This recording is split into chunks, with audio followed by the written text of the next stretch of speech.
Bonjour tout le monde! Aujourd'hui, je vous accueille dans ma cuisine. Jay et moi, on part en camping demain pour 4 jours dans le Parc national du Bic.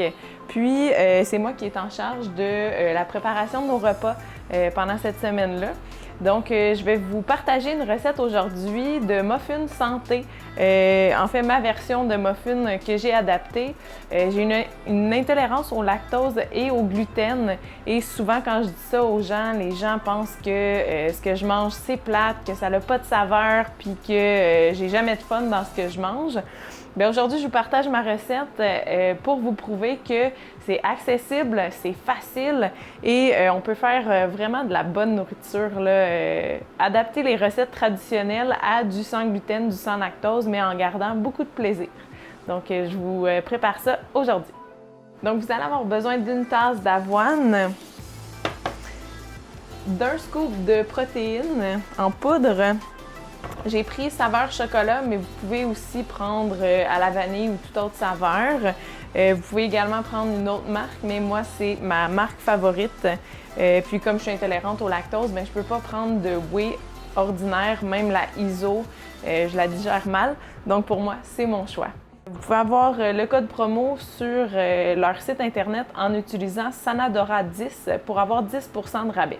Par la suite, vous allez avoir besoin de noix de coco. Donc pour 12 muffins, vous allez utiliser 2 cuillères à soupe, des graines de pavot. Donc vous allez avoir besoin de 1 cuillère à thé de graines de pavot. On va aussi utiliser des graines de lin. Donc, les graines de lin, vous allez utiliser 2 cuillères à soupe et je vous suggère de les faire tremper pendant 24 heures avant de les utiliser. Donc, de les mettre dans l'eau, vous les laissez là toute la nuit. Ça va vraiment apporter une belle texture puis ça va apporter beaucoup de fibres à la recette en plus. Ensuite, on va utiliser des épices. C'est vraiment à votre goût, mais pour moi, ce que j'utilise de la cannelle, du gingembre, de la muscade et de la fleur de sel. Par la suite, pour continuer la recette, on va utiliser de la vanille. Donc, on va utiliser 1 cuillère à soupe de vanille, du lait d'amande pour remplacer le lait traditionnel. Si vous n'avez pas d'intolérance, vous pouvez utiliser du lait de vache, du lait de chèvre, peu importe. Moi, j'utilise le lait d'amande, ça pourrait être du lait de soya ou tout autre lait de votre choix. Donc, pour les 12 muffins, on va utiliser 4 cuillères à soupe. Et pour terminer, on va utiliser 1 tasse de blanc d'œuf. Vous pouvez utiliser des œufs entiers si vous voulez, il n'y a pas de problème aussi, juste à faire la conversion.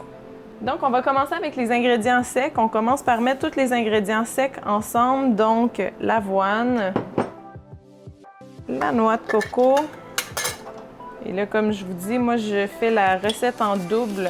Donc, fiez-vous à ce qui est écrit sur la recette du blog.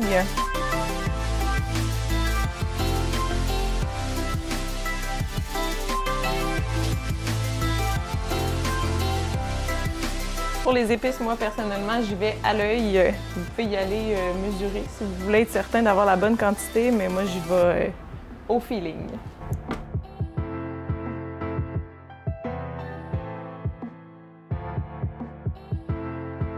Une fois que vous avez mélangé ou intégré tous les aliments ensemble, on va venir brasser pour faire une purée lisse.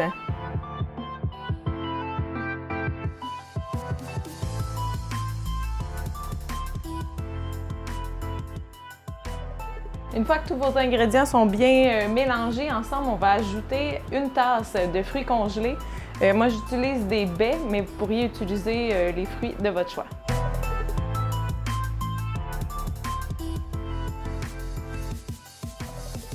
Et encore une fois, on va mélanger tous les ingrédients ensemble.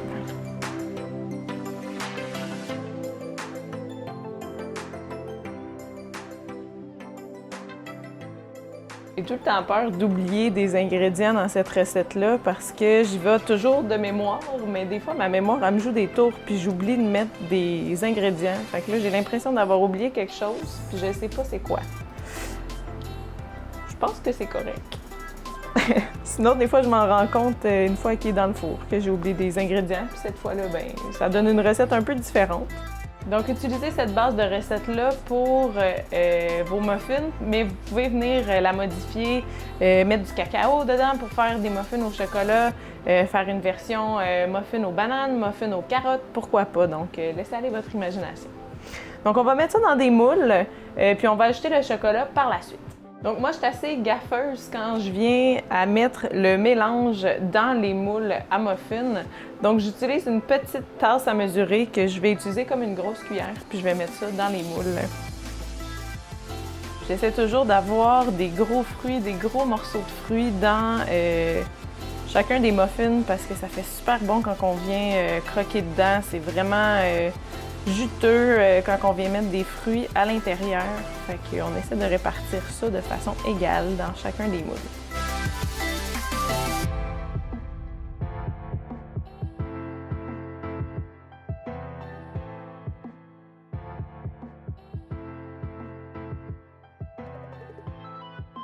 Une fois que tout est mis dans les moules, moi j'utilise du chocolat noir en barre parce que c'est ça qu'on a à la maison. Vous pourriez acheter aussi des pépites puis mettre des pépites directement dans votre mélange, mais moi j'y vais avec ce que j'ai. Donc pour 12 muffins, j'utilise 4 carrés de chocolat noir que je viens couper puis que je mets de façon égale dans mes muffins une fois qu'ils sont dans les moules. Mais comme je vous dis, ça peut être probablement beaucoup plus simple d'utiliser des pépites puis de le mettre directement dans le mélange. Moi, j'utilise du 85 %, mais idéalement, allez-y pas avec du chocolat au lait. On veut quand même que ce soit une recette un petit peu plus santé. Fait que, idéalement, d'utiliser du chocolat noir. Puis honnêtement, dans le mélange avec les fruits, ça fait quand même sucré. Fait que pour ceux qui aiment pas vraiment le goût du chocolat noir parce qu'ils trouvent ça amer, personnellement, je trouve que ça passe très bien dans une recette comme ça, puis on vient diminuer l'apport en sucre en utilisant du chocolat noir plutôt que du chocolat au lait. Oh là là! Puis là, il fait super chaud. Mon chocolat, il est en train de fondre, fait que définitivement, utilisez des pépites pour votre recette.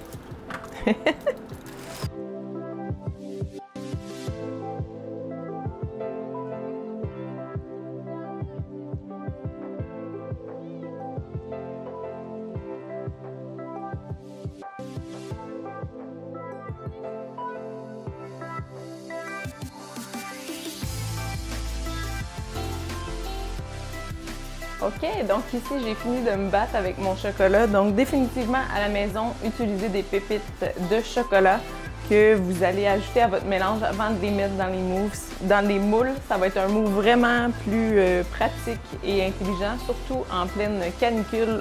Votre chocolat ne fondra pas partout sur vos doigts et sur toute votre plateforme de travail. Pour ce qui est du temps de cuisson, ça dépend de la grosseur de vos moules. Ici, moi, j'ai utilisé des plus gros puis des moules un petit peu plus petits, donc ça se peut que ça varie. Habituellement, je vais préchauffer mon four à 350 puis laisser mes muffins de 25 à 30 minutes. Donc, vérifiez la cuisson après 25 minutes pour pas qu'ils passent tout droit, puis ajuster au besoin jusqu'à 30 minutes au four.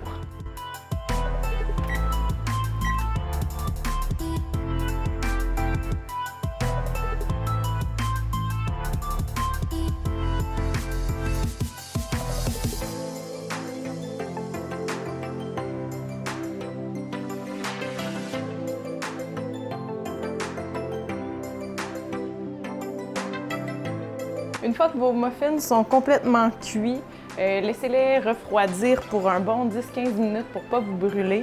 Puis vous pouvez les manger comme ça, les apporter sur la route. Vous pouvez les garder au réfrigérateur pendant la semaine. Et si, comme moi, vous êtes fan de beurre d'amande, moi je viens mettre une petite couche de beurre d'amande sur le dessus des muffins quand vient le temps de les manger. Ça vient ajouter en plus une portion de bon gras puis ça ajoute beaucoup de saveur. Donc voilà, c'était la recette de muffins. Donc j'espère que la recette vous plaira. Comme je vous disais au début de la capsule, si vous voulez avoir la recette par écrit, j'ai mis en lien dans la description du vidéo le lien vers le blog pour la recette écrite. Donc, laissez-moi en commentaire comment vous avez trouvé cette recette et si vous l'avez adaptée, de quelle façon vous l'avez adaptée. Donc, je vous souhaite un bon appétit et on se revoit bientôt.